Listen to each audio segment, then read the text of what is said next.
আমার নাম আফরোজা আক্তার নাসিমা। নাসিমা? জি। ডাক নাম হচ্ছে নাসিমা। বয়স কত আপনার? আমার বয়সটা আমি সঠিক জানি না, কিন্তু 32-36 এরকম হবে। 32 কিংবা 36 মতো হবে আর কি। জন্ম জেলা কোথায়? জন্ম জেলা ব্রাহ্মণবাড়িয়া। শুরু করেন আপনি যেখান থেকে বলতে চান, একেবারে ছোটবেলা থেকে। আমার 2 বছর বয়স তখন আমার মা মারা যান। বাবা কি করতেন আপনার? বাবা তাঁতের কাজ করতেন। আচ্ছা। তো আমাদের গ্রামে তাঁতের কাজে বেশি চলতো। ওকে। আর আমার আমার মা মারা যাওয়ার সময় আমি মায়ের মুখটাও আমার মনে নেই। আমার দাদির কাছে শুনতাম যে আমার মা এরকম ছিল। তো আমি আমার মামার বাড়িতে বড় হই। আচ্ছা, আপনি কি একমাত্র সন্তান ছিলেন? আমার বয়সই মাত্র 2 বছর ছিল। ও, ওই সময় মারা যায়? জি। আচ্ছা, তারপর? আমি আমার মামার বাড়িতে মানুষ হই, আর সেই মামার হলো আমার পালিত মামা। যেমন আমার মামারা 7 ভাই ছিলেন, আর তাদের কোনো বোন ছিল না। তো আমার মারে পালতে নিয়ে আসে। তো ওনারা খুব ভালো ছিলেন। তো আমি যখন ক্লাস 6 থেকে 7 উঠবো, তখন তো ছুটি ছিল, দুর্গাপূজার ছুটি। সেই ছুটিতে আমি আমাদের বাড়িতে আসি। তো আমাদের বাড়িতে যখন আসি তখন আমার বয়স 11 থেকে 12। আচ্ছা। আমার প্রতিবেশী একজন, তার নাম হলো সম্পর্কে কি হতো? প্রতিবেশী চাচা হইতো। প্রতিবেশী চাচা মানে আপনার বয়সী ছিল নাকি বয়স বড় ছিল? তাদের বয়স 32 এরকম ছিল। আমার 10, 11 থেকে 12 এরকম। ওকে। তো আমি ক্লাস 6-এ পড়ি, 7-এ উঠবো এরকম বয়স। তখন ওরা আমারে প্রেমে প্রস্তাব দেয়। এই বয়সে এরকম ভাবে এত বড়? মানে তাদের ভয়ে খালি আমি লুকাই থাকি। আচ্ছা। তারপর আরেকজন লোক দিয়ে বলাইছে, তখনও আমি না করছি। না করার পর দুইজন লোক আপনাকে কিভাবে প্রেমের প্রস্তাব দিবে? দিলে তো একজন দিতে পারে, ওরা কি দুজন একসাথে দিয়েছে প্রেমের প্রস্তাব? দুজন না, তার সঙ্গে সঙ্গী ওরা। আচ্ছা। তো মেন হলো। আচ্ছা। আর আরেকজন আছে, তারা 2 জনই ছিল তার সাথে সঙ্গী আর কি, তার বন্ধু ছিল। আরেকজনের নাম হইলো। আচ্ছা।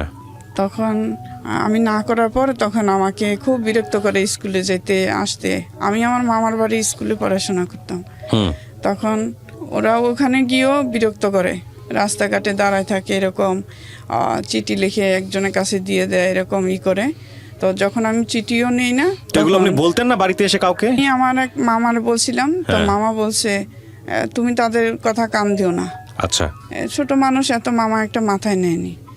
তারপরে আমি যখন দুর্গাপূজার ছুটিতে আমাদের বাড়িতে যখন আসি, তখন ওরা মানে বিকেল 3টা-4টার দিকেই মানে আমাদের চারপাশে খালি একের পর এক খালি ঘুরতেছে।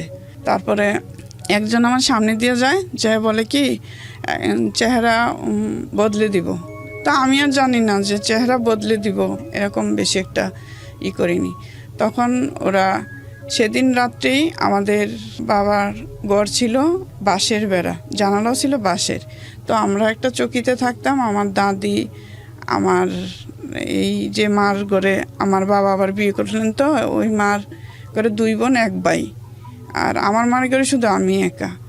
তখন ওই সবাই আমরা ওই চকিতে থাকতাম। তো আমার সাথে আমার মামাতো বোনও ছিল। আমার একটা মামাতো বোন আমার সঙ্গে আসছিল বেড়াইতে আমাদের বাড়িতে। তো মামাতো বোনও ছিল, মামাতো বোনের গায়েও লাগছে প্রায় আমার চেয়ে বেশিও কম না, লাগছে মোটামুটি ভালো এরকম। তো যখন আমাকে অ্যাসিড মারে, তখন আর আমি বুঝি না যে এটা অ্যাসিড। তখন আমি দরজা খুলে আমার এক যেটা আছে ওনার গিয়ে আমি জড়াই ধরি যে আমার কি হয়েছে, এরকম চিল্লাচিল্লি করে সারা। তখন আমার জ্ঞান শক্তি ভালোই আছে, আমি বুঝি। তখন আমার এত জ্বলতেছে, মানে বোঝানোর মতো না এরকম। তারপরে আমাদের তো তাঁতের কাজ করে, আমার যেটা আবার বলতো সেটা অ্যাসিড মারছে। তখন চারপাশে সব মানুষ আসে, তখন আমার সেই আসামিরাও আসে, এসে ওরাও বলতেছে এটা তো অ্যাসিড। সবাই বলতেছে পানি, তো ওরা আবার পানি দিতে দেয় না, বলছে না পানি দেওয়া যাবে না, পানি দিলে ফুসকা পড়ে যাবে। তো আমার যে সৎমা, উনিও পানি দিতে চাইলো, তো পানি দিতে দিল না। তারপরে পরের দিন সকালে আমার ঢাকা মেডিকেল নিয়ে আসেন। ঢাকা মেডিকেলে আমি 6 মাস থাকি। একটা না 6 মাস ছিলাম, আমার সাথে কেউ ছিল না। আমার বাবা একজন মহিলা ঠিক করলো। চশমাটা খুলে নেন। আমার যেটি হতো, আমি দর্শক আপনাদেরকে একটু বলি, ওনার শ্রবণ শক্তিতে সমস্যা হয়েছে এই ঘটনার পরে, যে কারণে আমাকে অনেক লাউড যেতে হচ্ছে। আপনি চশমাটা একটু খুলে নেন। আপনারা দেখতে পাচ্ছেন যে ওনার কি অবস্থা, এটা আসলে খুবই অবর্ণনীয়। আপনি একটু আমাদেরকে দেখাবেন কোথায় কোথায় গেছে এই অ্যাসিডের প্রকোপটা? উনি হিসাব মেনটেন করেন, আমি শুধু বোঝার জন্য আপনাদেরকে একটু দেখাচ্ছি যে এটা একটা মানুষকে আজন্ম শেষ করে দেবার জন্যে এরকম একটা ঘটনা যথেষ্ট। একটা মানুষ কতটা পাশবিক হলে, আপনার ডান কান বাম কানের কি অবস্থা? ডান কান তো দুটোই নেই, কিন্তু ডান কানের ছিদ্র বন্ধ, আমি বাম কানে কিছু কিছু শুনতে পাই। একটু মাথাটা ঘুরায় একটু দেখান আমাদেরকে ক্যামেরায়। ওরাই হচ্ছে ওনার বাম কান, আর ডান কানটা একটু দেখান, পুরোপুরি ব্লক। জি, এবার আপনি পড়েন, আপনি পড়ে নেন, যেভাবে আপনি কমফোর্ট ফিল করেন আপনি গল্প বলতে সেভাবেই বলেন, সমস্যা নাই। আমাদের অনেক প্রশ্ন এসে গেছে ইতিমধ্যে মাথায়, আমাদের প্রশ্নগুলো জানতে হবে। তবে একটা জিনিস আপনারা খেয়াল রাখবেন, যেহেতু ওনার বয়স মাত্র 11 ছিল, ক্লাস 5-6-এ পড়ার বয়স, ওই সময়ে ওনার জীবনে এমন কিছু মানে করা সম্ভব নয় যাতে করে মানুষ ক্ষেপে গিয়ে, একটা ম্যাচিউর দুটো মানুষ ক্ষেপে গিয়ে ওনাকে এই ধরনের ঘটনার মধ্যে নিয়ে আসতে পারেন। কারণ ছোট একটা বাচ্চা যার বয়স 18 বছর হয়নি, ইভেন জীবনের যে কোনো স্টেজেই কোনো মানুষ যে ধরনেরই অপরাধ করুক না কেন, এই ধরনের বর্বরতার শিকার ভেরি আনএক্সপেক্টেড, খুবই অপ্রত্যাশিত। এবং 11 বছরের একটা বাচ্চা, সে জীবনে এমনই কিবা করতে পারে যে যার কারণে তাকে এই ধরনের ঘটনার মুখোমুখি হতে পারে। নিঃসন্দেহে ভয়ঙ্কর রকমভাবে জিঘাংসা, অমানবিকতা এবং একটা মানুষের মধ্যে এক্সট্রিম পশুত্ববোধ, চরম পর্যায়ের পশুত্ববোধ, যেটা একটা মানুষকে আমরা বলি পশুতে পরিণত করে। পশুদের মধ্যে এই ধরনের ভয়ঙ্কর রকমের গুণ নাই আমার জানা মতে। পশুর থেকেও অধম যদি কোনো কিছু থেকে থাকে, সেই জায়গাটায় নিয়ে যায় এবং তখন মানুষ এই ধরনের কাজ করে। তো আমি এই ধরনের ঘটনাগুলোকে আপনাদের সামনে বেশি বেশি আনতে চাই, বেশি বেশি দেখাতে চাই। গল্পের বিন্যাস ঠিক থাকুক আর না থাকুক, আমি এই সিচুয়েশনগুলোকে বেশি বেশি করে সোশ্যাল মিডিয়াতে আনতে চাই, যাতে করে আমাদের আগামীর যে সন্তানরা বড় হচ্ছেন তাদের মধ্যে এই ধরনের ভয়ানক প্রবৃত্তিগুলো শিশু অবস্থাতেই মরে যায়, যাতে করে মানে কেউ যাতে কখনো এই ধরনের কাজ না করেন। কারণ একটা মানুষের অবস্থাটা কি হয়, একটা মানুষ সারাটা জীবন প্রত্যেকটা মোমেন্টে, প্রত্যেকটা সিঙ্গেল মোমেন্টে সে এই ধরনের ভয়ানক অবস্থা নিয়ে সে মুভ করে। রাইট, আপনি তাকে অ্যাসিড মেরেছেন এবং সে কিন্তু একটা সার্টেন পিরিয়ডের জন্য কিন্তু পেনাল্টি পাচ্ছে না, একটা সার্টেন পিরিয়ডের জন্য কিন্তু সে পেইন পাচ্ছে না। যতদিন বেঁচে থাকবে, যেই অবস্থায় বেঁচে থাকবে, প্রত্যেকটা সিঙ্গেল মোমেন্ট সে এই শাস্তিটা ভোগ করতে থাকে। এটা তো এক ধরনের শাস্তি বলা যায় না, এক ধরনের অন্যায়, যার তার উপরে যেটা করা হয়েছে সেটা সে চরমভাবে ভোগ করতে থাকে। তো কি হলো, মানে 6 মাস আপনার সঙ্গে মেডিকেলে কেউ ছিল না, এটা কেন হলো? নিজের আপনজন কেউ ছিল না। আমার বাবা একজন মহিলা ঠিক করছে, উনি আমার প্রতিবেশী, আমার এক জেঠি হয়। তো উনি আমার 6 মাস পর্যন্ত আমার পাশে ছিলেন। আচ্ছা। তারপরে আমি যখন ঢাকা মেডিকেল যাই, তখন একটা ডক্টর, ওনার নাম আকবর স্যার, উনি আমাকে দেখে বলছিল যে এই মেয়েটা 75% পুড়ে গেছে, যদি বেঁচে থাকে তো উপরওয়ালার শক্তি। আচ্ছা। উনি সবসময় আমার এসে বলতো যে তুমি ভালো হয়ে যাবে, অল্প দিন লাগবে, বেশি দিন লাগবে না, তুমি সুস্থ হয়ে যাবে। তখন আমি বলতাম যে 6 মাস হয়ে গেছে, তারপর আর কত। কোন ক্লাসে পড়তেন ওই সময় আপনি? আমি ক্লাস 6 থেকে 7-এ উঠছি। কোন স্কুলে পড়তেন? আমি আমার মামার বাড়ির আসমাতুন্নেসা স্কুলে। আচ্ছা, আপনার এই ঘটনায় এই মিডিয়াতে আসার আগে কি অন্য কোনো মিডিয়াতে এসছে, কোনো পত্রপত্রিকা এসছে? আমি মেডিকেল থাকতে একটা পেপারে আসছিল, সবাই পাশে বেটে যাদের গেস্ট আছে তারা বলতো এই মেয়েটারে গতকাল পেপারে দেখছি। এই মেয়েটার নাম নাসিমা না? হ্যাঁ, কই মেয়েটারে গতকাল পেপারে দেখছি। আচ্ছা। এই মেয়েটার নাম নাসিমা, এই মানে ছেলেরা অ্যাসিড মারছে, তার এই বয়স, মানে এগুলো আমাকে বলতেছে, আমি তখন শুনতেছিলাম। আচ্ছা, তো আপনার সাপোর্ট বলতে মেডিকেলে কেউ ছিল না, যেটা আপনার খুব কষ্টের জায়গা। আমি বুঝতে পারছি আপনি বারবার চোখ মুছছেন, কিন্তু আমি একটু জানতে চাই যে এই যে দুজনের নাম আপনি নিলেন, এদেরকে আপনি আইডেন্টিফাই করলেন কিভাবে? পরবর্তীতে এরা বের হলো কিভাবে যে এরা দুজনে এই কাজটা করেছে? ওরা তো আমাকে বলছে যে চেহারা বদলায় দিবে, তাহলে আবার চেহারা বদলায় দিবে। আবার ওরা বলতে কি দুজন একসাথেই বলতো নাকি? দুজন একসাথেই। তো দুজন একসাথে প্রেমের প্রস্তাব দেয় কিভাবে, আমি ঠিক বুঝলাম না। মানে ওরা কি বন্ধু ছিল? একজনের বন্ধু ছিল। যখন একজনের কথা আমি শুনি নাই, তখন তারা দুজন মানে একসাথে হইলো আর কি। ও আচ্ছা আচ্ছা।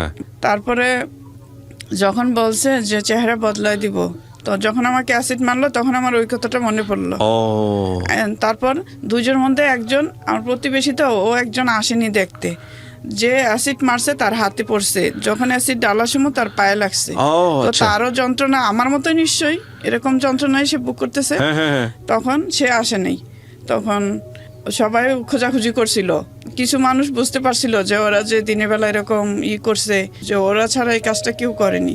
আর আমি তো ওদের নামও বলেছিলাম তখন, যখন আমাকে আমার যন্ত্রণা যখন হয়েছে, অ্যাসিড যখন মারছে, তখন তো আমি জ্বালাপোড়া অশান্তি, মানে আমি কার পেটের ভিতরে যাবো এরকম।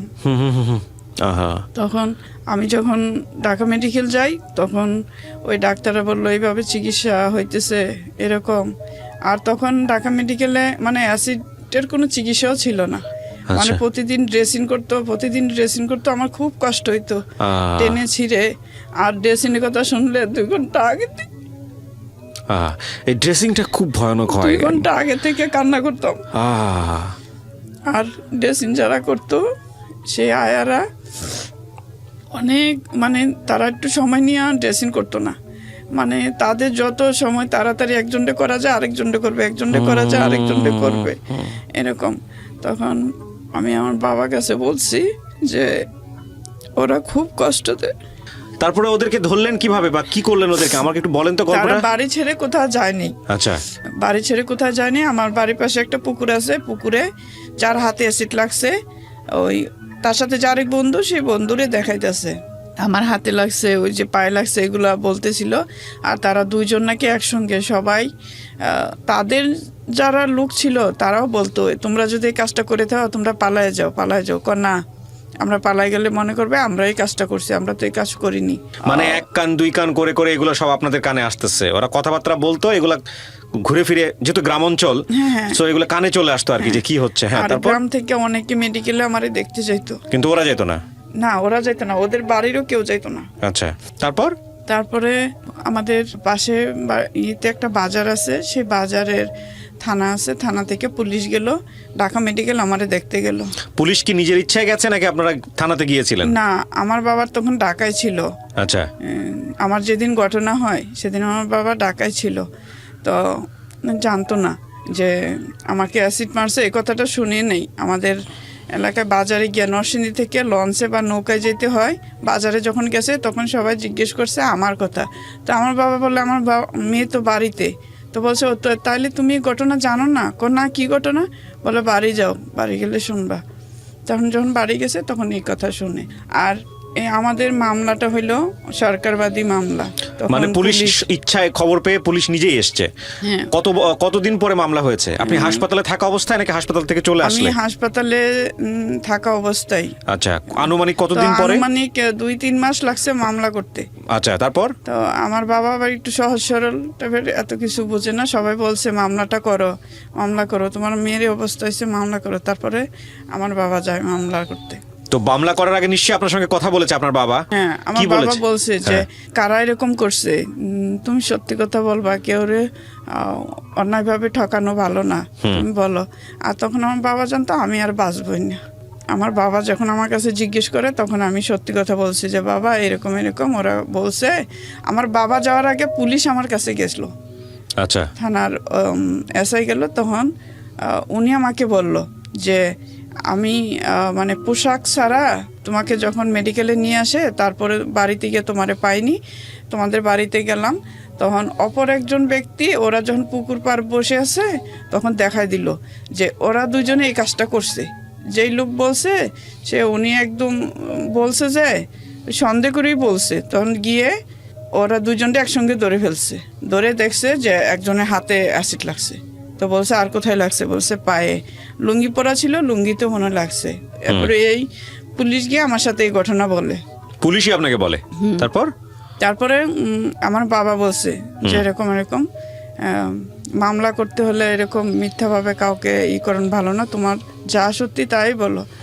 তারপরে আমি বললাম, তো ওই ওসি আমার কাছে সম্পূর্ণ কথা নিয়ে পরে বলছে তুমি চিন্তা করো না, তুমি বেঁচে থাকবা, আর আমি দেখছি এটার জন্য কি করা লাগে, তুমি কোনো চিন্তাই করো না, আমি আসামি ধরছি, তো যা করার আমি করব। ধরে ফেলছে আসামি তোর দিনে?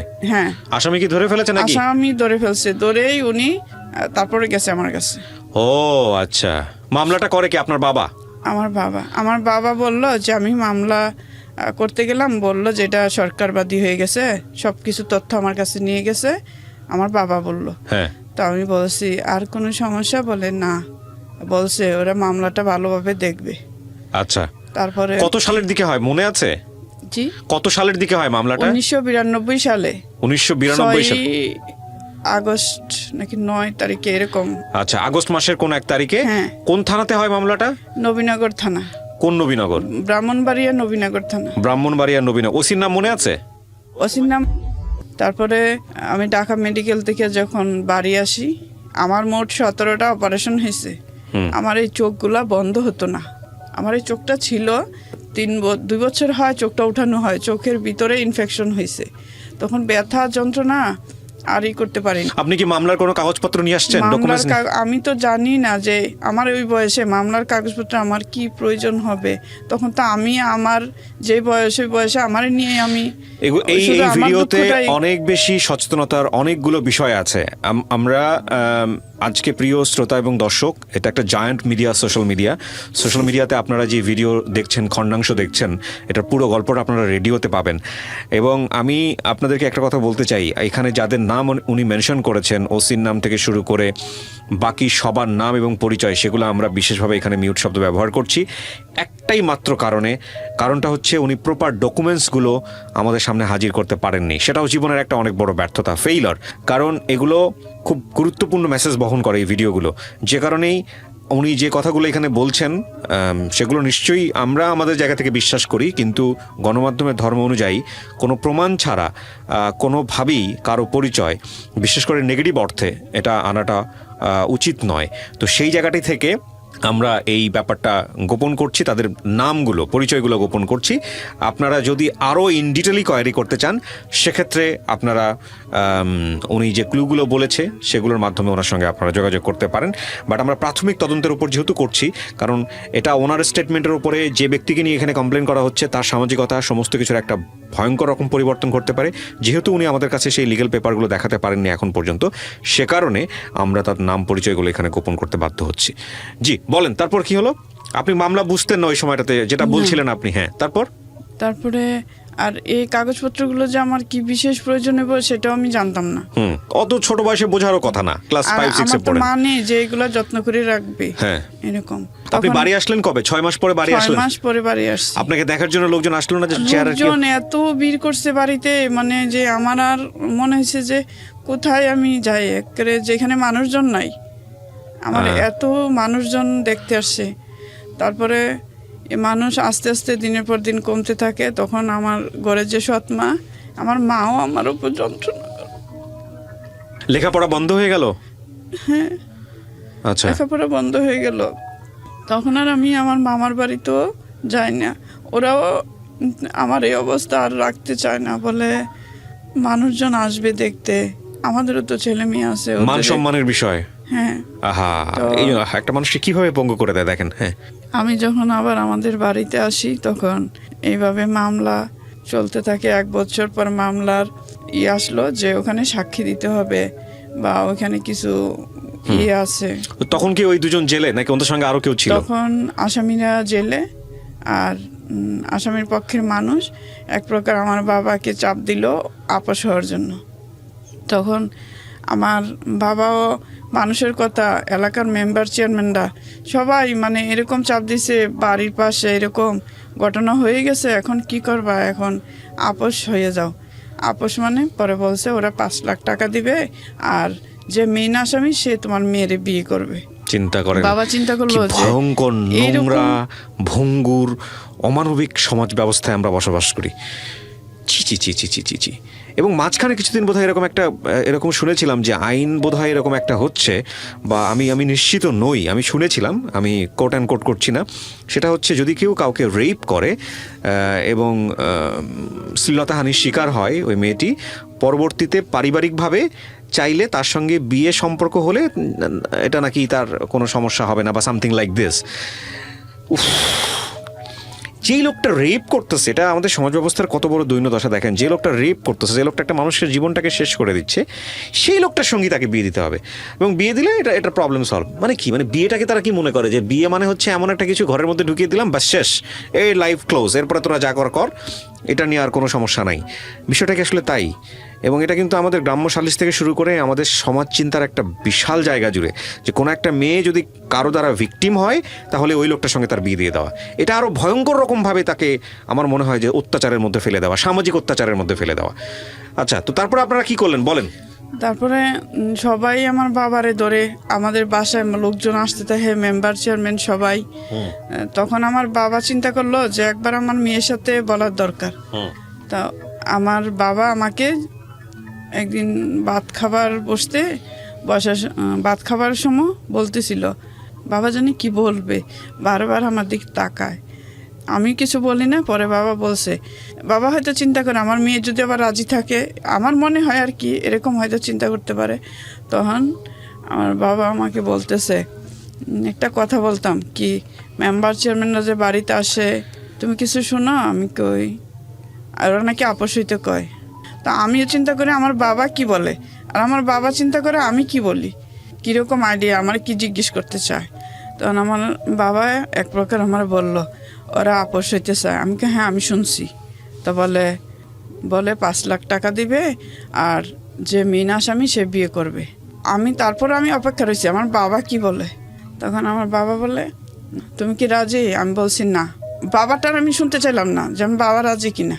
তা আমি বলছি না, আমি রাজি না। আমার যে ঘরে সৎ মা বলে, তো তুমি কি করবা? আমারও তো মেয়ে আছে, এরারও তো আমার বিয়ে দিতে হবে, এখন তুমি কি করবা? তখন আমি আর কিছু বলিনি। তারপরে আমার বাবারে একজন লোক বলছে যে উনি খুব ভালো লোক, ওনার নাম ছিল সুদ্দু মিয়া, উনি আমাদের দাদা ছিল। তো ওই দাদায় বলছে আমার বাবারে যে, শোনো, তুমি যদি তোমার মেয়ের এই মামলা যদি আপোষ করো, টাকা কিন্তু তুমি 1 টাকাও পাবা না, মেম্বার চেয়ারম্যানটা খাবে। আর ওই লোক বিয়ে করতে চায় শুধু ওই জেলখানা থেকে ছুটার জন্য, বুঝছো, তার যে সাজা হবে সেই সাজা থেকে বাঁচার জন্য। তখন আমি চিন্তা করলাম, এত লোকজনের মধ্যে উনি একটা ভালো কথা বলছে, ওনার সাথে আমার সব সমস্যার কথা বলার দরকার। তখন আমিও বলছি, আমার মা সব সময় বলতে থাকে, তাহলে তোমার আর কে বিয়ে করবে? আর তুমি যদি না যাও এই সংসার থেকে, আমার মেয়েদেরকেও তো বিয়ে দিতে পারবো না। তখন আমি চিন্তা করলাম যে কি করা যায়। তখন আমার ওই মারই একটা চাচা সাভারে থাকে, তো উনি আমাদের নানা, উনি আমার ছোটোবেলা থেকে খুব আদর করতেন। আমি আমার মার সঙ্গে যখন ওই নানি বাড়ি যাইতাম তখনই দেখতাম উনি আমার খুব আদর করতেন। তারপরে উনি একটা আবহাওয়া অফিসে চাকরি করে সাভার ইপিজেডে ওখানে। তো ওই নানা আসলো আমার দেখতে, তখন আমি বললাম যে নানা, আপনার সাথে আমার নিয়ে যান। তো বললো, কেন? পরে আমি বলছি যে আমার এই নানা আমার মাকে অনেক কিছু বলছে, বুঝায়, এরকম করে না, তোমার মেয়ে হলে তুমি কি করতা? তখন আমার মা কোনো রকমই বুঝতে চায় না।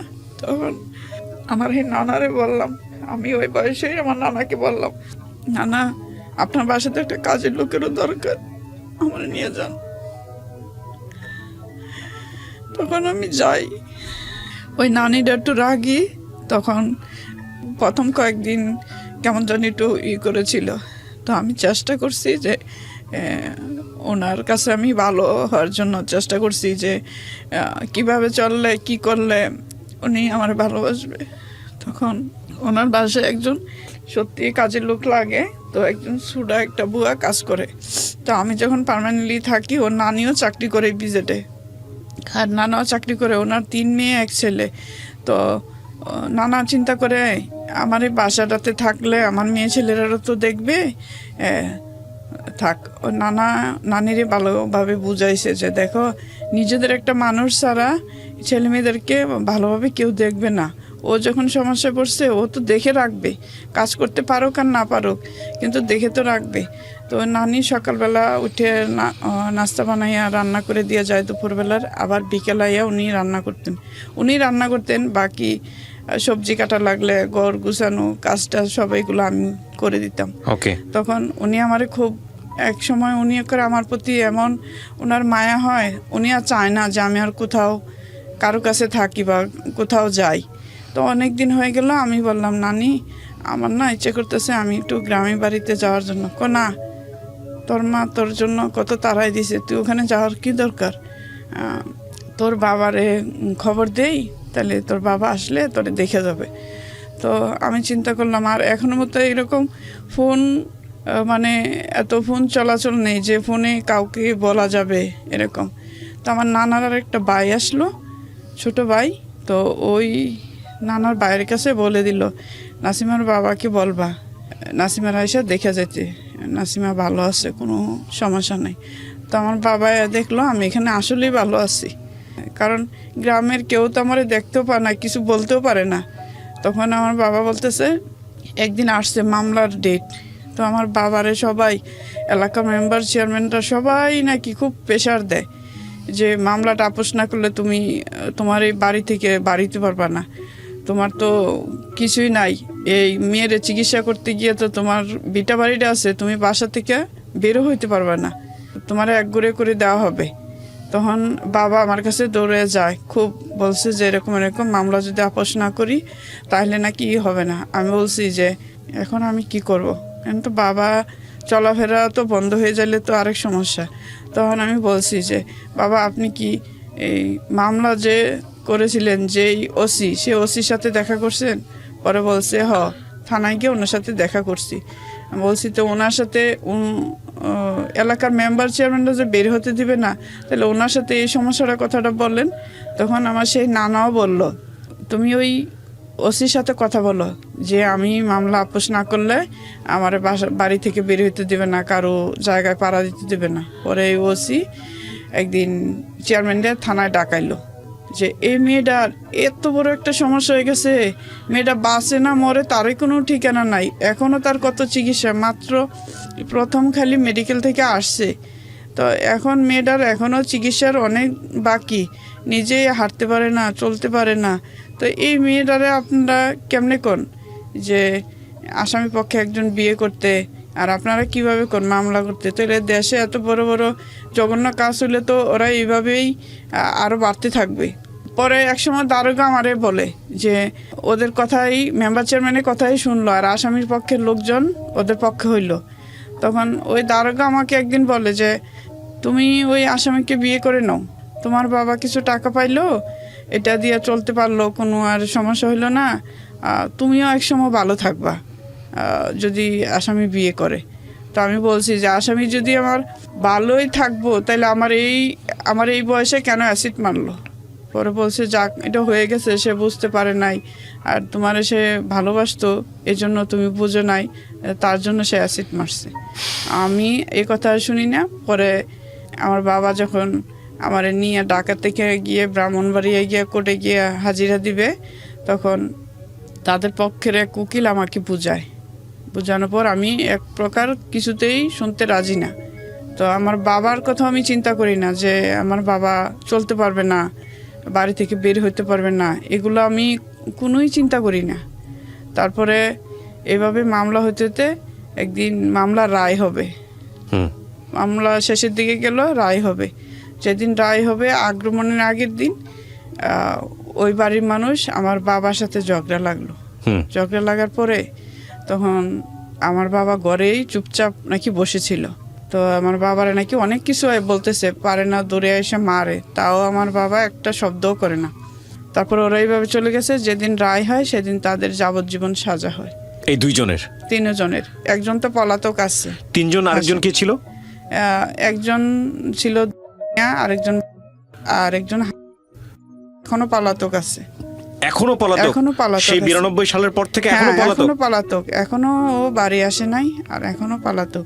তো ওর আমি আমার যে সরকারি পিপি ছিল ওনার কাছে জানতে চাইলাম যে পলাতক আছে, ওর কি সাজা হইলো? বলে ও যখনই ধরা পড়বে তখনই ওর আবার সেদিন থেকে আবার তারপরে আমার বলল যে তোমার আর এখন কোনো সমস্যা আছে? যখন তার সাজা হয়ে গেল কয়েকদিন আমাদের বাড়িতে আমার বাবা আমার মা ওরা ঘরে ঘরেই ছিল, বাইরে বেরোতো না, খুব ছিল।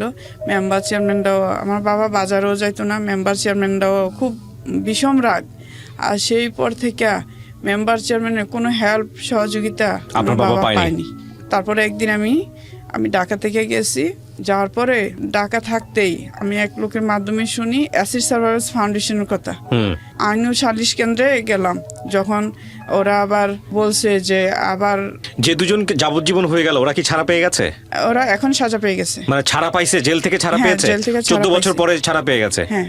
আচ্ছা, ওরা বের হয়ে এসে কি করেছে? বের হয়ে এসে একজন এই বাড়ি বাড়ি কাজ করে, এখন বুড়ো হয়ে গেছে, বয়স হয়ে গেছে, তখনই তাদের বের হয়ে এসে আপনার সঙ্গে কখনো কথাবার্তা হয়েছে তাদের? না, কখনো কথাবার্তা হয়নি। আর আমি যেমন গ্রামে ওনারা বিয়ে শাদী করতে পেরেছে? ওদের সংসার আছে, বাচ্চা কাচ্চা আছে, মেয়ে আছে? না, কেউ বিয়ে শাদী করেনি। আচ্ছা, কেউ বিয়ে শাদী করেনি? কেউ বিয়ে শাদী করেনি। তো আমি ঢাকা থেকে যখন অ্যাসিড সার্ভিস ফাউন্ডেশনের কথা শুনি, তখন তো আমার চেয়ারম্যান সার্টিফিকেটের দরকার।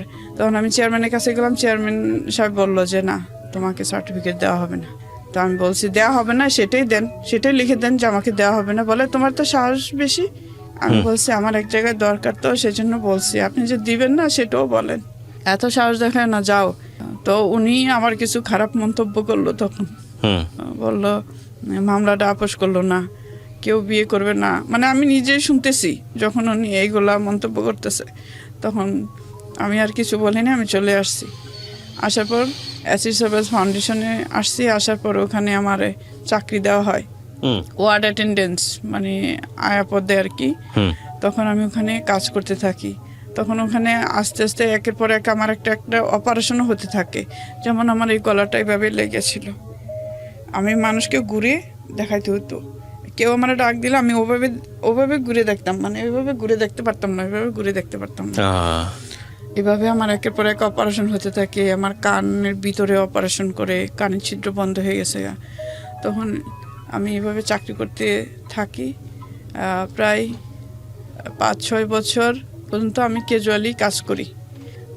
যখন 5-6 বছর হয়েছে, তখন ওইখানে সার্কুলার দিছে কিছু লোক নেওয়া হবে। তখন সেইখানে আমি আবার করি।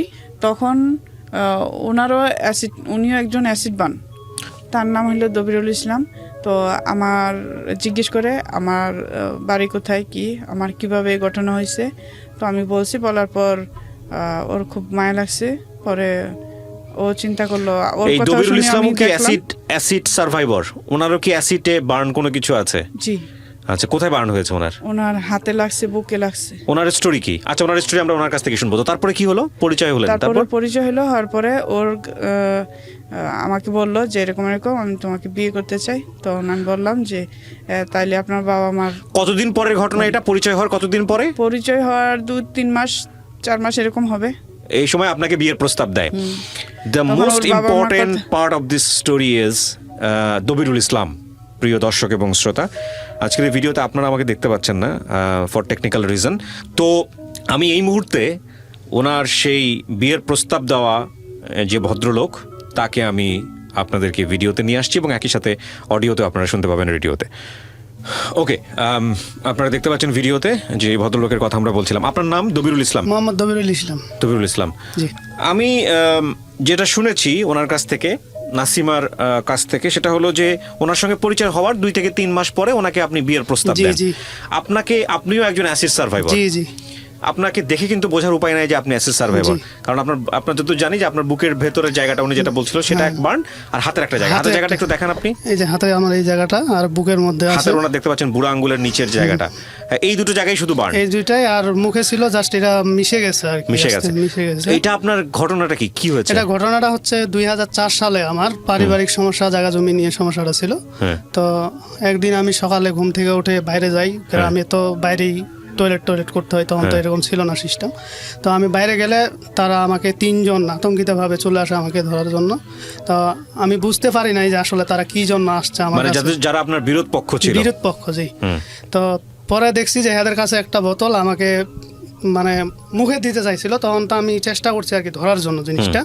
এই ধরার জন্য চেষ্টা করাতে আমার হাতে লাগছে। ও, তার মানে তারা আপনাকে অ্যাসিড ছড়ে। হ্যাঁ, হ্যাঁ। ওনাদেরকে ধরা হয়েছে পরবর্তীতে ধরা হয়েছে, বছর খানেক ছিল জেলে। পরে মানে সাক্ষীর একটু গাফিলতির কারণে, দুর্বলতার কারণে তারা মানে ছাড় পায় নিছে। 1 বছর পরে ওনারা ছাড় পেয়ে গেছে। এক বছর পরে। তো আপনার এই যে বার্নটা হলো, আপনি ওনাকে সবকিছু জেনে 3 মাস পরে বিয়ের প্রস্তাব দেন। জি জি জি। প্রেমের প্রস্তাব না, বিয়ের না, প্রস্তাব বিয়ের দেন। প্রস্তাব। তো ওনাকে দেখে আপনার ভিতরে কোনো আতঙ্ক কাজ করেনি এই যে এরকম একটা মানুষ না আসলে কিভাবে কি, বিয়ে করবেন? বাড়িতেও তো একটা ব্যাপার স্যাপার আছে, বোঝানোর ব্যাপার আছে। হ্যাঁ, তা আসলে কি, আমি যখন ওখানে এসিড সার্ভিস ফাউন্ডেশনে আসি, ওর সাথে আমার পরিচয় হয়, যেহেতু দুজনে, আমি ওখানে মানে ওয়ার্ড বয় হিসাবে তখন চাকরি পাই। ওখানে কিছুদিন চিকিৎসা অবস্থায় ছিলাম। চিকিৎসা অবস্থায় থাকার পরে আমার ওখানে একটা চাকরি হয় ওয়ার্ড বয়ের। তো চাকরি হওয়ার পর থেকে ওর সাথে আমার পরিচয়, আর ও আগে থেকে ওখানে ছিল। তা পরিচয় হওয়ার পর থেকে আমি ওর বিস্তারিত শুনছি যে আসলে তার 2টি কান নাই, 2টি চোখ আছে, এর মধ্যে চোখ একটা সমস্যা হয়ে গেছে, বাদ আর একটা চোখ আছে মানে 100%-এর মধ্যে 10% বা 20% দেখে আর কি। তো তার 2টি কান নাই, মুখটা পুরা নষ্ট। তারপরে আমি ছবি দেখছি। আর দ্বিতীয়ত হলো হ্যাঁ, ছোট থেকে মা মারা গেছে, মা নাই, এতিম। তা আমি আসলে হ্যাঁ কথাবার্তা শুনি না, আমার কাছে খুব খারাপ লাগছে বিষয়টা। আসলে সেও মানুষ, সে তো একজন বান হইলো, সে তো একজন মানুষ, তারও তো বাঁচার অধিকার আছে। এটা আপনি ভিতর থেকে অনুভব হ্যাঁ, করছেন? অনুভব করছি।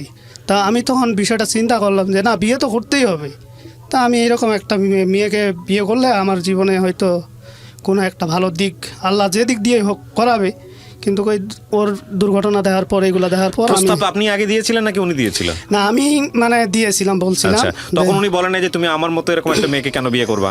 না, বলছে, প্রশ্ন করছে, কিন্তু আসলে কি আমি এটুকুই বলছি, দেখো তুমি এরকম অসুস্থ হইলো, আমি কিন্তু তোমাকে অসুস্থ মনে করি না। আচ্ছা, যেহেতু তোমার এই ঘটনা ঘটতেই পারে, মানুষের কখন কোন জীবনে কখন কি দুর্ঘটনা ঘটে কেউ জানে না আসলে। তা আসলে আমি এই দিকটা চিন্তা করছি। তারপরে আমার বাবা ছিল একজন ইমাম, মসজিদের ইমাম। তখন আমি আমার বাবাকে জানাই, মাকে জানাই বিষয়টা। জানার পরে তারা বলছে ঠিক আছে, তোমার যদি পছন্দ হয়, ভালো লাগে, আমার সমস্যা, আমাদের সমস্যা নেই। চমৎকার। তখন তারা বলছে, তখন আমি ঢাকায় নিয়ে আসছি। ঢাকায় নিয়ে আসার পর ওদের গ্রামে যাই, বিয়েটা হয়েছে আর কি। দেখাইছেন ওনাকে বা বিয়ে করার আগে? হ্যাঁ, বিয়ে করার আগে পরিবারের সবাই মেনে নিয়েছে বিষয়টা? মেনে নিয়েছে। আমার বাবা ওকে আর অনেক ভালোবাসে। নাসিমা, আপনার কাছ থেকে একটু শুনি, আপনার সংসার কত বছরের? কত সালে বিয়ে করলেন? 2004-এর শেষ, 5-এর প্রথম। তার মানে সংসার হচ্ছে প্রায় 15 বছরের সংসার, রাইট? আচ্ছা, তো 15 বছরের সংসার জীবনে বাচ্চা কাচ্চা নিশ্চয়ই হয়েছে? হ্যাঁ, আমার 10 বছরের একটা ছেলে আছে। 10 বছরের একটা ছেলে আছে। শ্বশুর বাড়ি থেকে যখন আপনাকে প্রথম দেখা হয়, এই অবস্থায় দেখে কি বলেছিল? তারা মেনে নিয়েছিল? হ্যাঁ, ওনাদের দেখেও আমার মনে হচ্ছিল যে না, ভালো হবে। কারণ ওনার দেখে আমার কিছু, কত মানুষের তো আমার এমনি দেখতে আসলে তো কিছু মন্তব্য করতো, কিন্তু না, তাদের দেখতাম যে না, ওরা আমার প্রথম দেখার পরে আমার শাশুড়ি আমার গায়ে হাত দিয়ে খুবই করছে যে ঠিক আছে, আমার ছেলে যখন পছন্দ করছে, আমার কোনো আপত্তি নাই। আমার শ্বশুর হলো মসজিদের ইমাম ছিল। উনি আমাকে দেখে আমি যা বুঝলাম যে অনেক খুশি হইলেন। পরে বললেন যে না, আমার কোনো আপত্তি নাই, তোমরা যদি ভালো থাকো আর ভালো চলো। আমি তবিরুল ইসলাম আপনার নাম, না? জি জি। আমি আপনাকে একটা কথা বলি, সেটা হচ্ছে আপনার ভেতরের যে মূল্যবোধ, জি জি, আপনার ভেতরের যে আদর্শ, এটা অমূল্য। এটা অনেক মানুষেরই সারা জীবন শিক্ষা নিয়ে, বিশ্ববিদ্যালয় জীবন পার করে, অনেক বড় বড় ডিগ্রি নিয়ে অনেক মানুষের দ্বারা সম্ভব না। আপনি যেটা করেছেন সেটা অসাধারণ কাজ, অসাধারণ। এই 15 বছরের জীবনে কখনো মনে হয়েছে যে আপনি ভুল করেছেন তাকে বিয়ে করে? না, আসলে একটা কোশ্চেন, তারপরেও করতে চাই। ঠিক আছে, আমি প্রশ্নটা খুশি হলাম, কিন্তু আমি এটা মনে করি নাই যে আসলে তাকে নিয়ে কষ্ট হয় আমার। বরঞ্চ আপনি দেখেন, লাখ লাখ টাকা দিয়ে হজ করলে হজ হয় না। আমি এই দিকটা চিন্তা করছি, আমি তো গরিব মানুষ, কেশ পেশে আমার বাড়ি ঘর সব কিছু আমার শেষ, আমার গ্রামে যাতে থাকবো ওই সিস্টেমেও নাই। তা আমি টুকটাক এখানে ওয়ার্ড বয় চাকরি করি, সেও করে, হয়তো আমরা ভালো চলবো, এই দিকটা চিন্তা করে আমি ওকে বিয়ে করছি। কিন্তু বিয়ে করার পরে দেখা গেল আমার কিছুদিন পরে আমার চাকরিটা, যেহেতু এনজিও বাইরে থেকে ফান্ড আসে, সেটা ফান্ড থাকলে চাকরি থাকবে, না হলে নাই, ফান্ড কমে গেছে, আমাকে চাকরি থেকে বাদ দিয়ে দিছে। এভাবে আমি চললাম কিছুদিন, ওর চাকরিটা থাকলো, আমার তো চাকরিটা নাই। তা আমি বাচ্চা নিয়ে বাসায় থাকি, দেখাশোনা করি, বাচ্চারা তো কেয়ার করতে হবে, বাচ্চাকে আপনি সাপোর্ট করতেন। হ্যাঁ। তারপরে কিছুদিন ওর চাকরিটা থাকলো, তার হঠাৎ করে এক সময় দেখা গেল ওরা চাকরিটা চলে গেল। আচ্ছা, তারপরে আমরা তো এখন মুশকিলে পড়ে গেলাম। আসলে কি বলবো, আমার তখন আমি আসলে কোনো সময় কান্না করি দেয়, আমি তখন কান্না করছি, আমার ছেলের আমি মানুষ করবো কিভাবে। কত সালের ঘটনা এটা? 2000 কত সাল যেন 17 সালের 17 28 সালে। এপ্রিলে 17 সালে আপনার দুজনের চাকরি চলে যায়। আমার চাকরি চলে যায় 17 সালে এপ্রিলের 28 তারিখে, আর ও 10 সালেই চলে যায় ওর চাকরি। আচ্ছা, তারপরে আপনারা মূলত 17 সালের পর থেকে মোটামুটি কি নিজেরা বেকার নাকি কোথাও জয়েন বেকার করেছেন? বলতে তখন এখন কি করবো, কিছু তো করা লাগবে। আমি অটো রিক্সা চিন্তা করলাম যে আমার গাড়ি চালান লাগবো। তা এক সময় দেখা গেল গাড়ি চালাইতে চালাইতে আমি বসে থাকতে পারি না। এই যে আমি এখানে বসে রয়েছি, বাইরে বসেছিলাম, আমি টয়লেটে নিম্নে 2-3 বার গেছি। আমার কারণ বসে থাকলে আমার নিচ পেট ব্যথা করে, ও পিছন সাইড ব্যথা করে, অনেক সমস্যা হয় আমার। আচ্ছা, তা আসলে যার যার সমস্যাটা সেই বুঝবে, অন্যজন বুঝবে না। হ্যাঁ। তা আমি তখন চিন্তা করলাম যে আমি গাড়ি চালাবো, কিন্তু গাড়ি চালামো কইয়া তো আমি তার গাড়ির মধ্যে কন্ট্রোল করতে পারতেছি না, নিজেকে থাকতে পারতেছি না, স্ট্রং হয়ে থাকতে হবে। তো তখন সে কী করবে, তখন সে চিন্তা করলো যে আমি কাপড় আনে বিক্রি করি। তখন ওই 3 পিস স্কুলে আইনা বিক্রি করা শুরু করলো। তো এক সময় দেখা গেলো যে এটাও মোটামুটি আমরা চলতেছি, কিন্তু এর মধ্যে চলতেছি আবার বাচ্চাকে স্কুলে পড়ালেখা করাইতে হবে। হঠাৎ করে প্রাইভেটে ছিল, প্রাইভেট থেকে বাদ দিলাম, সরকারি স্কুলে নিয়েছি। একটা ছেলে আপনাদের? একটা ছিল আব্দুল্লাহ নোমান, এই একজনই বাচ্চা? একটাই বাচ্চা। তারপরে আমি সরকারি স্কুলে এখন ভর্তি করছি, কিন্তু এখন যে টিউশনি করাবো বা সেই প্রাইভেটে অবস্থানে দেবো। আপনাদের বর্তমান জায়গায় আসার আগে আমি যে প্রশ্নটা আপনাকে করতে চাচ্ছিলাম, এই 15 বছরের সংসারে তাকে আপনি যে জায়গায় নিয়ে গেছেন, মানুষ তো যখন ব্যতিক্রম কোনো কিছু দেখে মানুষের আগ্রহ বাড়ে। তো এইরকম একটা মানুষ যার মুখের এই অবস্থা, বিভিন্ন জায়গায় সামাজিকতায় হাটে বাজারে যখন যেতেন তাকে নিয়ে, নিজের খারাপ লাগতো না মানুষ যেভাবে অ্যাটেনশন দিলে? হ্যাঁ, আসলে এটা আমাকে কেউ এগুলা কথা বলে নাই, যে আসলে বরঞ্চ সবাই একটা আমাকে উৎসাহ দিছে। তাদেরকে এই জন্য ধন্যবাদ জানাই যে না, এরকম একটা মেয়েকে বিয়ে করছো, এটা আপনার আসলে খুব ভালো হয়েছে। এটা দিকটা আমি খুশি হয়েছি। আসলে সবাই এই জিনিসটা মানে নিতে পারে না। উনি আসলে মানুষ কি হিসেবে করতে- কেমন? উনি মানুষ হিসেবে হ্যাঁ, কেমন? মানুষ হিসাবে ভালো। অনেক সময় দেখা যায় আমার মা আসলে মাকেও খুব ভালো আহ্বান করে যত্নার্থী দেয়। করে। হ্যাঁ, কাপড় চোপড় লাগলে সব কিছু দেয় মোটামুটি। আমি দেয় না অস্বীকার করবো না, দেয়। আর ওর সাপোর্টেই আমি অনেকটা আসলে উৎসাহিত পাই। চমৎকার। আমরা আসলে সুখ যে কোথায়, মানে সৃষ্টিকর্তা সুখ কোথায় রেখে দিয়েছেন, আল্লাহ সুখ কোথায় রেখে দিয়েছেন, এটা আজকের এই এপিসোড দেখলে সবাই বুঝতে পারবে। অসাধারণ, অসাধারণ, চমৎকার একটা মানে লেসন আছে আজকের এই মানে ছোট্ট একটা জীবন গল্পে। এটা দিয়ে অনেক বড় একটা স্টোরি পোট্রে করা সম্ভব, কিন্তু গল্পের যে জায়গাটায় ওনারা এসেছেন সেইখান থেকে আমি আর একটু সামনের দিকে যেতে চাই। তো আপনারা দুজন এখন কি করেন? কিছু করেন? আমি বলি, জি বলেন নাসিমা। আমি একটা স্কুলে 3 পিস বিক্রি করতাম, আদার্স আরেকটা কাজ করতাম, সেটা হলো বাচ্চাদের মানে টিফিন। 11টার সময় টিফিন দেওয়া হয়, তখন আমি স্কুলটার নাম বলিনি, দরকার নেই বলার। হ্যাঁ, বলতে চাচ্ছেন আপনি? নাম বলতে চাচ্ছেন না? আচ্ছা ঠিক আছে, বলেন। আমি সেই স্কুলে যখন একজন টিচারের সাথে কথা বললাম যে আমার একটা কাজের দরকার, তো ওনারা চিন্তা করছিলেন যে আমার একটা কি কাজ দিতে পারে। অবশেষে কোনো কাজ আমার দেওয়ার মতো, মানে ক্লিনার, সেটাও সম্ভব হচ্ছে না। আচ্ছা, ক্লিন করার পরে বলছে যে তো যখন ওরা বলছে যে এই মুহূর্তে কোনো কাজ নেই, যদি হাতে কোনো কাজ আসে তোমাকে বলবো, তখন আমি ওই যে ফাস্টফুডে বড় বড় সিঙ্গারা, সমোসা, ফাস্টফুডের খাবারগুলো একটু বড় সিঙ্গারাগুলো, এগুলা হিসাবে কিনতাম, কিনে পার্সেল করে, বিরিয়ানির পার্সেল যেভাবে হয় এরকম করে স্কুলে বাচ্চাদেরকে দিতাম আর কি, যেন ওরা পরিষ্কার পরিচ্ছন্ন খাবারটা দেখলে যেন ওদের আগ্রহ বাড়ে নেয়। আর এটাই আপনার কাজ ছিল? হ্যাঁ, পাশাপাশি আমি 3 পিস বিক্রি করতাম। এই দিয়ে আপনার সংসার চলতো? এটা দিয়েই বলতে চলতো না, উপায় নাই, কি করব। তখন আমার ছেলের অনেক খরচ লাগে, তাছাড়া যে বাসা ছিলাম সেই বাসার ভাড়াও একটু বাইরে গেছে, 5,000 টাকা ছিল, 5,500 হয়েছে এখন। এছাড়া আমার আর কোনো কাজ নেই। মানে করোনা পরিস্থিতির আগ পর্যন্ত আপনারা এটাই করতাম।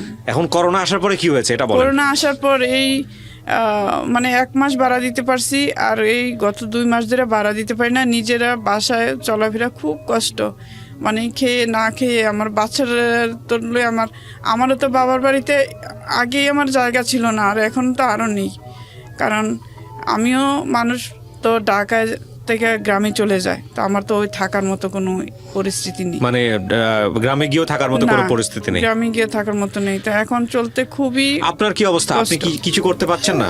এখন বর্তমান আমিও তো একই অবস্থা, আপনাকে বললাম সমস্যার কথা। এখন এই যে আমার আবার এখানে বসে রয়েছি, এই অবস্থা থাকাতেও আমার এই পেট, নিচ পেট, মাথা ব্যথা শুরু করছে। তো এখন আসলে আমি চেষ্টা করতেছি কাজ করার জন্য। আর আমার যে পড়ালেখা, এই পড়ালেখাতে না আমি একটা ভালো চাকরি পাবো, না কোনো একটা ভালো জায়গা যাইতে পারবো। আর এখন আপনাদের এই গল্প শুনে, আপনাদের এই পুরো গল্পটা শুনে আমি খুব সংক্ষিপ্ত করে আজকে এখানে ভিডিও আকারে নিয়ে এসেছি এবং রেডিওতেও যাবে। আপনাদের এই গল্প শুনে কেউ যদি আমার সঙ্গে যোগাযোগ করে, আপনাদেরকে হেল্প করতে চায় সরাসরি, বা আপনারা বর্তমান যে অবস্থায় আছেন সেখান থেকে উত্তরণের জন্য যদি কোনো পথ দিতে চায়, নিঃসন্দেহে আমি আপনাদের সঙ্গে তাদের যোগাযোগ করিয়ে দেবো। এটা আমি ভিডিওতেও বলে দিলাম। তবে এটা একটা অসাধারণ গল্প। নাসিমা, আপনি এক অর্থে সৌভাগ্যবান, কারণ আপনি আপনার জীবনসঙ্গী হিসেবে এমন একজন মানুষকে পেয়েছেন যে অন্তত আপনার এই অ্যাসিড যে ভিকটিম হওয়া, সেই জায়গাটায় আপনাকে নিয়ে কখনো কোনো কোশ্চেন করেনি আপনার কথা অনুসারে, এবং আপনাকে সে সাপোর্ট দিয়েছে। 15 বছর ধরে আপনারা একসঙ্গে আছেন, এটা নিঃসন্দেহে অনেক বড় একটা ব্যাপার, অনেক বড় একটা ব্যাপার। আর এই করোনা পরিস্থিতিতে আসলে আমরা সবাই কিন্তু ভিকটিম, এখানে একজন মানুষ ভিকটিম না। যে যে অবস্থায় ছিল সবার কাজ বন্ধ হয়ে যাচ্ছে, সবাই খুব খারাপ অবস্থার মধ্য দিয়ে যাচ্ছি, কিন্তু আমরা নিশ্চিত জানি যে আমাদের ওই যে একটা কথা আছে যে মেঘ দেখে কেউ করিস নে ভয়, আড়ালে তার সূর্য হাসে। সুতরাং সূর্য একদিন হাসবেই এবং পরিস্থিতি স্বাভাবিক হয়ে যাবে। এবং আমি এটাও বিশ্বাস করি যে এখানে জীবন গল্প নিয়ে যারা আসেন তাদের জীবনের যে সমস্যাগুলো থাকে সেই সমস্যাগুলোর সমাধানকারী তো একমাত্র আল্লাহ। মানুষ তাদের পাশে দাঁড়ানোর চেষ্টা করেন। আপনারা যে অবস্থায় আছেন আপনার ছোট বাচ্চাটাকে নিয়ে, আপনাদের সেই অবস্থার উত্তরণের জন্য যদি ওনার কাজের জন্য কেউ ব্যবস্থা করেন, বা আপনি যে অবস্থার মধ্যে আছেন সেখানে যদি আপনাকে কেউ সাপোর্ট দিতে চান, আমাকে আপনারা মেইল করবেন। আমি নিঃসন্দেহে আপনাদেরকে বলছি এই কাপলের সঙ্গে আপনাদের যোগাযোগ করিয়ে দেবো। সো অনেক ধন্যবাদ জানাই যে আপনারা আজকে এখানে আসলেন, আপনাদের গল্পটা আমাদেরকে বললেন। আমি দোয়া করি আপনাদের জন্য, আপনাদের দুজনের কাছ থেকে আমাদের অনেক কিছু শেখার আছে। অনেক ভালো থাকবেন আপনি। ধন্যবাদ।